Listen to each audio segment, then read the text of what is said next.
Who killed Erastus Chemorei, the Sabaot GSU officer stationed at Embakasi Training School? In my first part, I did narrate of the pains of the widow after the death, and I promised to be back. Now I'm back. But before I begin, I'll give you a brief backstory ndio tukue on the same page. Before that, I'm your guy, Dr. William Okipenda mzee mzima wa kaya. Niko hapa ndani ya MW Studios where we inform, educate and entertain as it is Mount Elgon's biggest media outlet. So who killed Erastus Chemorei? I'll give you a backstory. Na hii story we shall focus on a certain driver. His name I will withhold for now. So kutakuwa na driver hapa na boss wake and some other guys ambao watatupatia a very good or a brief backstory manze ndio tuko on the same page. So huyu dere wetu tusimpe jina for now. Tumetuka Kadere. So Kadere wetu anafanyia kazi with boss wake ambaye happens to be an Indian. So huyu jamaa wana drive some 2 foreigners around Nairobi at that time. The date is 1st of March 2006. On this day, dere wetu anapigiwa simu na boss wake. Boss anamwambia nataka ufike pale Runda. Go and pick those 2 guys walete hapa kwenye ofisi at Twiga Towers. Dere wetu manzana heshimu amri, anaingia pale Runda, goes there, picks the 2 foreigners. They are not Kenyans, they are foreigners. Anaochukua anapeleka wapi? Pale Twiga Towers kwenye ofisi. Akiwa pale kwenye ofisi, who else is there? There's a guy there from the Special Crimes Unit ambaye ni officer. What is happening at the office? Pale kwenye ofisi, these 2 foreigners wanaambiwa wasimame mahali hivi, wanapigwa picha. Headshot, wanapigwa mbili. Hizi picha zilikuwa za kazi gani? Once upigaji wa picha umeisha, hawa majamaa wanachukuliwa and they are issued with a certificates appointing them as what? Deputy Police Commissioners. You see where I'm going to? Now, after that, later that day, huyo boss wa Udere gives another order, naambia dere, now take these 2 guys pale town, wataonyesha panya mnaenda. Wanaenda, wanafika pale town CBD manze. Wanaingia place inaitwa Kijabe Street. Pale Kijabe Street wanaingia kwenye duka fulani pale and they purchase 20 reflector jackets. After that, wanaingia pale another street called Kimathi Street where they purchase 20 capes. After hapo, wanaingia then a supermarket called Nakumat. Wanaingia hapa and they purchase 20 wireless radios. Kazi yake ni nini? Udire wetu anatense, anashtuka. Kazi ya hizi vitu zote ni nini? Kazi yake atakuja kuijua the following day.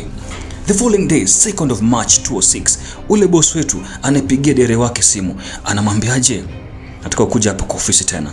Huyo dere anaheshimu amri, anaingia pale manze tena kwa gari, anaingia wapi? Pale ofisi Twiga Towers. Kufika pale, whom does he find?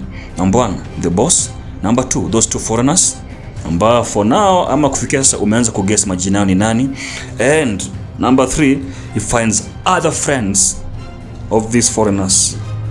So, before we proceed, what are the name of these foreigners? You all remember the Artur brothers, the Armenian, Artur Margarian and Artur Sargassian. These guys ndio wale foreigners ambao wako kwa hii shughuli. Now, after all this, now the boss anaambia huyo dere, nataka uchukue these 2 guys and these friends, some of them wapeleke wapi? Pale tao, a building called I&M building. So dere wetu manze hana nuksi. He takes some of those guys, some of those friends wa our foreigners, anawapeleka wapi? Pale tao I&M building. Wale ambao walibakia hapo with these 2 foreigners, where do they go to?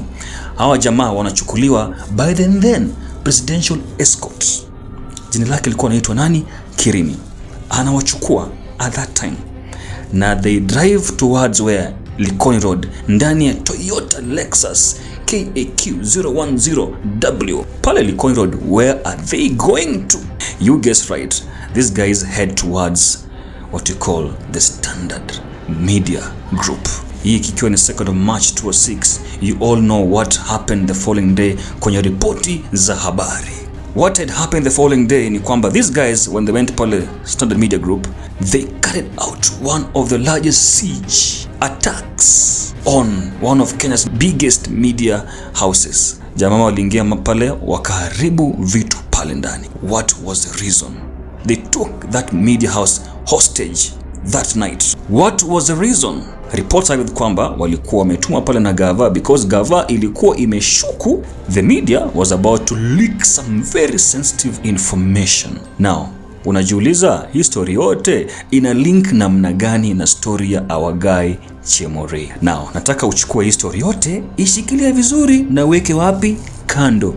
Because ninaporejea in the next part, you will know how this story links up na story ya jamaa yetu Erastus Chemorei. Singependa hii video ikuwe ndefu sana, so I will come back now in my next part and narrate to you this full story, the bizarre story, the crazy story of the death of one guy, Erastus Chemorei. In that story, I will tell you who killed him, one. Number two, what killed him. Before then, stay tuned. Usibanduke, usiondoke. I'm your guy, Dr. Lama Kipenda mzee mzima hapa ndani MW Studios, where we inform, educate and entertain, as it is Mount Elgon's biggest media outlet. See you then. Peace.